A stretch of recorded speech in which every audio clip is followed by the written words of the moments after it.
जो हमने पिछली वीडियो में डिस्कस किया था chapter first computer system organisation के बारे में हमने पार्ट 1 बनाया था वो, तो आज हम उसके बारे में पार्ट 2 की डिस्कशन करेंगे। तो आज उस वीडियो पता है जितने मिनट की वीडियो की तरह व्यूज में नहीं आते शायद 34 मिनट की वीडियो क्योंकि वो बोलते पता नहीं चलता कि कितना बोल जाता हूँ। तो आज भी हम थोड़ी इसको भी आज भी पार्ट में डिवाइड करेंगे। तो आज पार्ट में डिवाइड करके मैं बताता हूँ आज हम कहाँ तक पढ़ेंगे। इन्हें पहले ये सब टॉपिक कवर कर लिए थे पेज नंबर 1.10 तक, तो और टाइप्स ऑफ सॉफ्टवेयर भी हुए थे। आज अपन सिस्टम सॉफ्टवेयर से शुरू करेंगे। तो आज करेंगे बस 1.14 पेज नंबर तक करेंगे, ये 1.19 तक है, पूरा चैप्टर खत्म हो जाएगा। तो उसकी अगली वीडियो में अपन पूरा चैप्टर खत्म करेंगे, ठीक है। इसका पार्ट 3 भी आएगा। तो आज मैं आपको डिवाइस मैनेजमेंट तक बता देता हूँ, पार्ट 3 जल्दी लिखा हूँ, तो जल्दी करते हैं शुरू। तो पहले टॉपिक अपना 1.4.1 का सिस्टम सॉफ्टवेयर। तो यहाँ पर these programs provide the environment for running application programs and are designed to control operation of a system of a computer system। इसका मतलब है कि जो भी ऑपरेशन रहते हैं ना, ये सिस्टम सॉफ्टवेयर के द्वारा ही कंट्रोल किए जाते हैं। और जैसे अपन रनिंग एप्लीकेशन प्रोग्राम, और ये प्लेटफॉर्म प्रोवाइड करती है रनिंग एप्लीकेशन प्रोग्राम, और उसको बेसिकली रन करने के लिए सिस्टम सॉफ्टवेयर ही मैनेज करता है सबको। और सिस्टम सॉफ्टवेयर को इन्हें 4 कैटेगरीज में बांटा है। Functions of the different functions of system software, तो इसको 4 कैटेगरीज में बांटा है। तो पहला है reading data and receiving information. आइए इसको देखते हैं। इन्हें तो चार में बांटा है, reading data and receiving information. तो देखिए राइटिंग में जाना, ये चैप्टर ना थोड़ा बहुत इजी लग रहा है आपको क्योंकि ये बहुत बेसिक है। आगे पढ़ते हैं थोड़ा सा, ठीक है। और यहाँ 4 है ट्रांसलेटिंग डाटा एंड इंस्ट्रक्शंस। इसके बारे में अपन डिस्कस ज़्यादा नहीं करेंगे क्योंकि इसके बारे में एक बुक में भी दिया है, ठीक है। और ये सब मैं पूरे नहीं लिखता, फटाफट लग जाएगा, बहुत बड़ी वीडियो हो जाती है। पिछली वीडियो में 24 मिनट चली गई थी, मैं ज़्यादा 10-15 मिनट से ज़्यादा नहीं बनाना चाहता हूँ। तो फिर आता है controlling all the verifiable devices, processing and generating output. इसमें नहीं दिया है ये सब, ज़्यादा डिस्कस करने की जरूरत नहीं है। तो फिर वैसे आपको 4 से 4 फंक्शन ये देख लिया आपने। और फिर आता है system software can be further categorised into operating system और सेकंड लैंग्वेज ट्रांसलेटर्स, ठीक है। तो इसको 2 कैटेगरीज में, वहाँ फंक्शंस है, ठीक है, फंक्शंस है, और यहाँ पर इसकी कैटेगरीज है ऑपरेटिंग सिस्टम और लैंग्वेज ट्रांसलेटर सिस्टम सॉफ्टवेयर की कैटेगरी। और तो फिर आता है अपना दूसरे टॉपिक पे चलते हैं। ये हो गया concept of operating system. Operating system का कॉन्सेप्ट क्या होता है? ये सिंपली इनपुट और आउटपुट का जो रहता है उसको मैनेज करती है। जैसे अपन ने किसी को इनपुट दिया, उसका आउटपुट क्या लाना है, ये ऑपरेटिंग सिस्टम देखता है। ऑपरेटिंग सिस्टम ओएस, तो इसका शॉर्ट फॉर्म है ऑपरेटिंग सिस्टम, ठीक। और फिर आता है जैसे अपन यहाँ पर इनमें यहाँ फंक्शन सॉफ्टवेयर सिस्टम सॉफ्टवेयर का कानूनी बात पेरिफेरिकल डिवाइसेस दिखा ना, तो फिर यहाँ पर इसका पेरिफेरिकल डिवाइसेस मतलब डिस्क ड्राइवर्स, प्रिंटर्स, ये सब होते हैं ना, उसको अपन पेरिफेरिकल डिवाइसेस कहते हैं, ठीक। और वो समझ सकता है। और फिर हमें ये टेबल से करनी है, इसको डिस्कस करते हैं यहाँ पर जल्दी से। तो यहाँ पर देखो हार्डवेयर में 3 चीज़ आती हैं। हार्डवेयर पहला है सीपीयू को अपन घड़ियां भी कहते हैं, याद रखना, कभी आ जाए तो भूलना नहीं। और रैम मतलब स्टोर करने का काम रैम में रहता है, और सीपीयू का मैनेज करने का रहता है, जो भी फंक्शंस रहते हैं उसको कंप्यूटर के। और आईओ मतलब इनपुट और आउटपुट देने का काम भी हार्डवेयर का ही, मतलब उसको मैनेज करने का, फंक्शन करने का, ठीक। और यहाँ पे हो गया। और फिर आगे बढ़ते हैं। यहाँ CPU operating system integrated set of specialised program that is used to manage the overall operations of a computer. Its acts like a between the user, computer hardware and software, ठीक। सीटीएम को जरूर पढ़ लीजिएगा एक बार। CTM जो यहाँ पर CTM लिखे रहते हैं उसको एक बार जरूर कर लीजिएगा, ठीक है। हर जो सीटीएम रहता है उसको उसमें से कभी भी आ सकता है। तो फिर इसका मतलब जो ऑपरेटिंग सिस्टम है एक इंटीग्रेटेड सेट है स्पेशल प्रोग्राम्स का, और जो मैनेज करता है ऑपरेशंस का, ये मैं आपको बता दिया जैसे कि इसमें वही है। और ये act like an interface between the, ये एक्ट करता है, इंटरफेस रहता है उसके बीच में यूजर, कंप्यूटर हार्डवेयर और सॉफ्टवेयर, इन तीनों के बेस पर एक ऑपरेटिंग सिस्टम वर्क करता है, ठीक। और आगे बढ़ते हैं जल्दी से। Every computer must have an operating system. हाँ, ये ऑपरेटिंग सिस्टम दे रहते हैं एवरी सब, जैसे सॉफ्टवेयर रहते हैं ना अपने मोबाइल में, बेसिकली लैपटॉप्स में और कंप्यूटर्स में विंडोज डल कहती है, और भी आती है ऐसे सॉफ्टवेयर ऑपरेटिंग सिस्टम जिसे कहते हैं विंडोज, यूनिक्स, लाइनक्स और मैक, और ये सब रहती है विंडोज और डॉस, टीओएस है, इसका डिस्क ऑपरेटिंग सिस्टम है, ठीक है। और फिर आता है नीड फॉर ऑपरेटिंग सिस्टम। अब इस इन सब का तो पढ़ना पड़ेगा। अब जरूरत क्या है ऑपरेटिंग सिस्टम की, आइए जज करते हैं। Operating system is an essential component of the system software inside a computer system, ठीक। और ये सब मैंने पढ़ लिया है। और इसके जल्दी से अपन फंक्शन देखते हैं।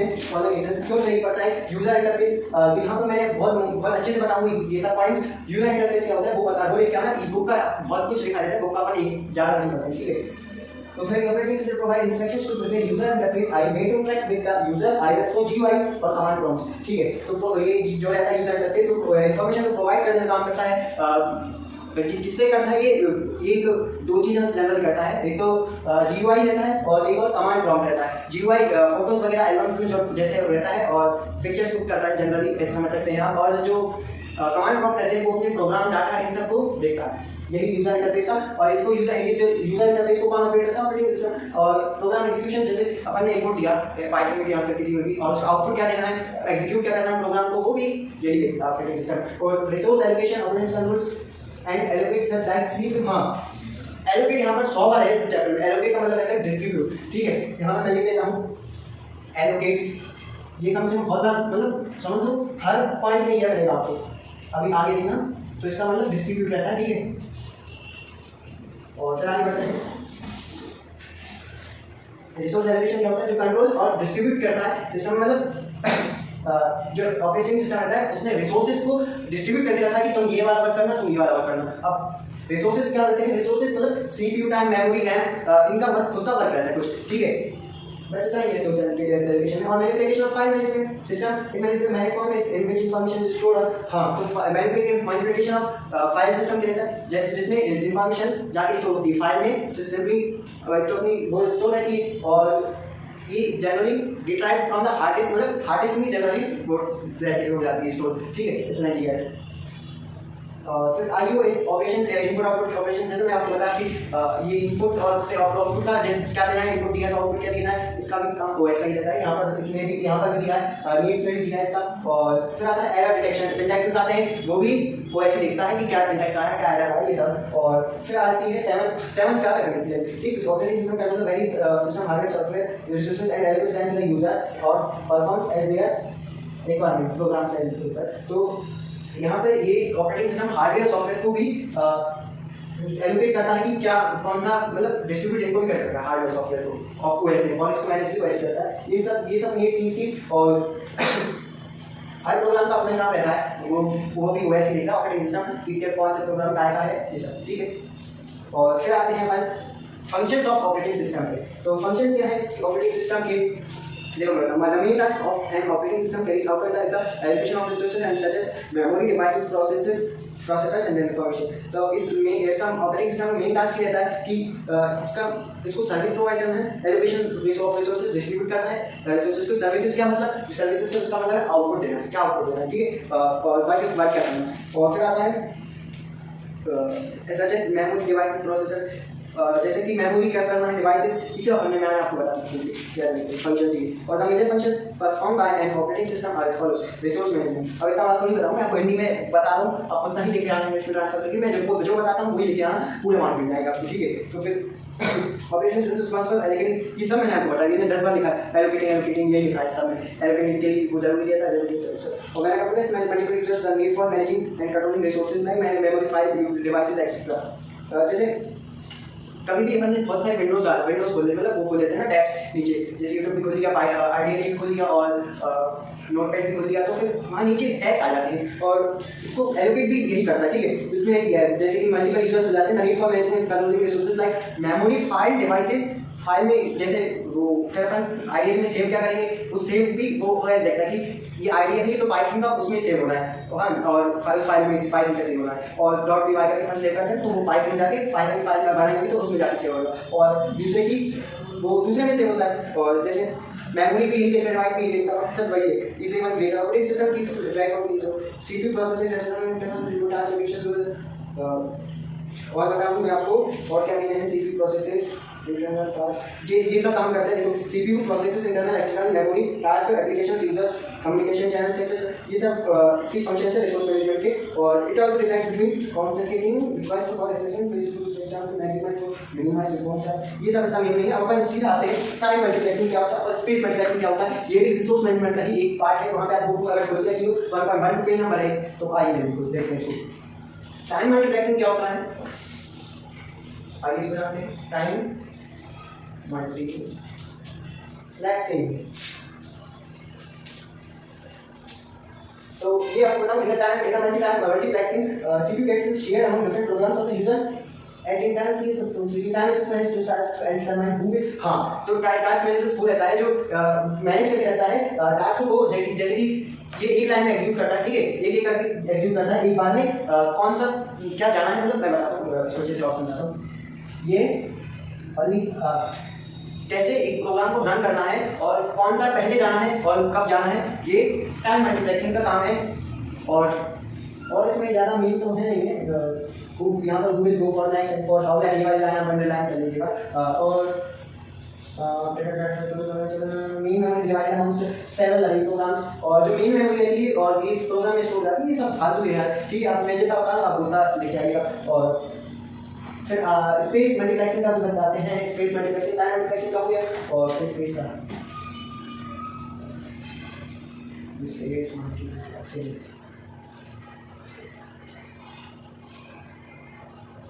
राइटिंग में जाएगा, राइटिंग का कुछ दिक्कत नहीं है कि ब्लैक बोर्ड में ही थोड़ी ऐसी राइटिंग आती है, ठीक। और इसे स्पेस मल्टीप्लेक्सिंग जो कॉपी में one by one each one gets, जैसे इसमें एक लाइन में एग्जीक्यूट हो रहा था, एक लाइन एक एक करके देखा था कि क्या पहले जाना है, कौन सा प्रोग्राम में लाइन कौन सी लगेगी, ऐसे इसमें टाइम मल्टीप्लेक्सिंग में यूं हो रहा था। और स्पेस मल्टीप्लेक्सिंग में क्या रहता है कि ये एक साथ जाता है instead of one by one like the time multiplexing. और main memory divided several programs OS, और main memory divided several programs, ये इसमें भी है, ठीक है। और ओएस टू होल्ड और सब इसमें मेन नहीं, बस इतना ही मेन था जो बता दिया रिसोर्स मैनेजमेंट। फिर आता है प्रोसेस मैनेजमेंट, और टास्क के लिए execution is known as process.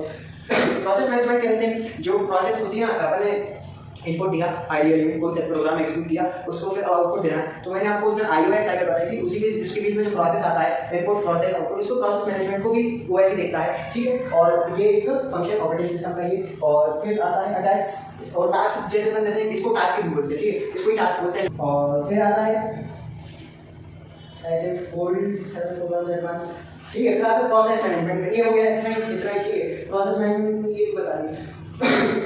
और कुछ नहीं है प्रोसेस मैनेजमेंट में, S CPU is the main resource of computer system and celebration of processing system use, ठीक है। मेमोरी मैनेजमेंट में क्या रहता है, थर्ड पे आता है, मैं वो हो गया, इतना ही है उसमें, ज़्यादा मेन और ज़्यादा उसमें बस खिचड़ी लिख देती है और ज़्यादा कुछ नहीं। मेमोरी मैनेजमेंट क्या होता है, प्राइमरी और main memory of computer is usually limited. Primary और मेन मेमोरी जो रहती है वो हमेशा लिमिटेड रहती है कि इतनी ही वैल्यू उसमें कैपेसिटी है स्टोर करने की, वही का है मेमोरी यूनिट में। और the main types of memory to given element, ये आपको मैं ऐसे बता देता हूँ बुक के हिसाब से नहीं बता रहा। मेमोरी मैनेजमेंट क्या रहती है कि मेमोरी जो रहती है ना वो बस स्टोर होती है, कहाँ पे स्टोर होना है, रैम में रोम में या फिर हार्ड डिस्क में, ये सब इसका काम रहता है मेमोरी मैनेजमेंट, ठीक है। और इसमें भी यही होगा, मैं पूरा नहीं कर रहा हूँ। और फेज फ्री और ये लिखा है इसमें भी। और फिर आता है फाइल मैनेजमेंट है, file management data in programs are stored as files in secondary storage, secondary वहाँ पर प्राइमरी स्टोरेज था और यहाँ सेकेंडरी स्टोरेज। फाइल मैनेजमेंट जैसे मैंने आपको बताया कि वहाँ पर रैम रोम और उसमें स्टोर रहती है जो हार्ड डिस्क में, और तो वहाँ पर प्राइमरी इसको ही कहते हैं। और सेकेंडरी मतलब फाइल मैनेजमेंट मतलब जैसे अपन फाइल जैसे अपन प्रोग्राम एग्जीक्यूट करते हैं, मैंने आपको बताया पाइथन पर जैसे अपन कोई प्रोग्राम सेव किया है तो फाइल में दिया जाता है, ठीक है।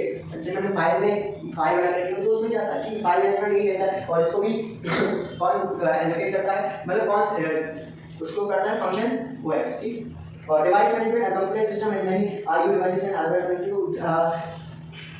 डिवाइस मैनेजमेंट कौन करता है, ओएस ही करता है, जिसमें बहुत से एक लैपटॉप में कंप्यूटर में आईओ डिवाइसेस और हार्डवेयर बहुत सारे रहते हैं, उसको मैनेज कौन करता है, वो ओएस सिस्टम मैनेज करता है, ऑपरेटिंग सिस्टम ही।